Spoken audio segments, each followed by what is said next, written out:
जय श्री कृष्ण।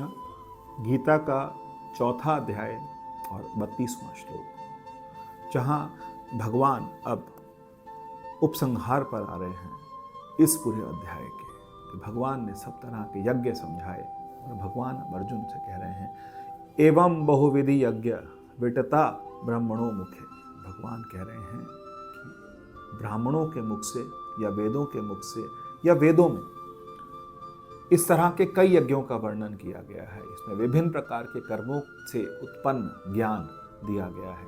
यह ज्ञान जो है भवबंधन की गांठों को काट देता है। इसको थोड़ा विस्तार से समझते हैं जो बात भगवान समझाना चाह रहे हैं। भगवान कह रहे हैं कि ब्राह्मणों का जो मुख है ना, उससे वेद निकलते हैं। ब्राह्मण का मतलब क्या है? ब्रह्म रमणते इति ब्राह्मण। जो ब्रह्म में रमण करते हैं उन्हें ब्राह्मण कहते हैं। जो ब्रह्म में रमण करते हैं उन्हीं को ब्रह्मचारी कहते हैं, उन्हीं को ब्राह्मण कहते हैं। तो यहाँ ब्रह्म में रमण करने वाले को ब्राह्मण कहा गया और कहा गया कि जो यज्ञों का ज्ञान देते हैं वो ब्राह्मण है, जो वेदों का ज्ञान देते हैं वो ब्राह्मण है। और उसके साथ एक और बात समझा रहे हैं भगवान कि बहुत तरीके से वेदों ने समझाया। वेद जो हैं वो हमारे इस तरह के ग्रंथ हैं जो कि मुनियों ने स्मृति के आधार पर और श्रुतियों के आधार पर, यहाँ दो चीज़ें आती हैं, एक आती है श्रुति और एक होती है श्रुति। श्रुति का मतलब होता है सुनना, श्रुति मतलब सुना गया। तो किसने सुना?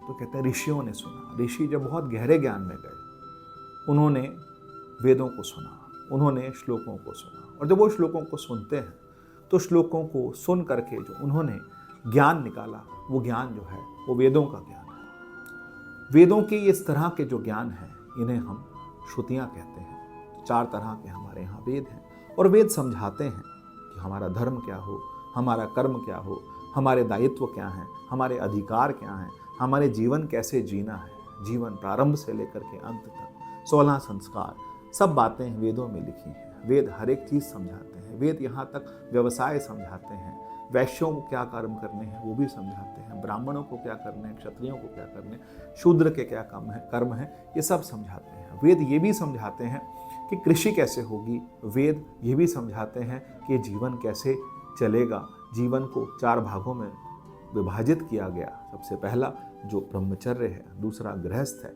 तीसरा वानप्रस्थ है और चौथा संन्यास है। जीवन के 100 सालों को 25-25 सालों में विभाजित किया। ये सब वेदों ने किया।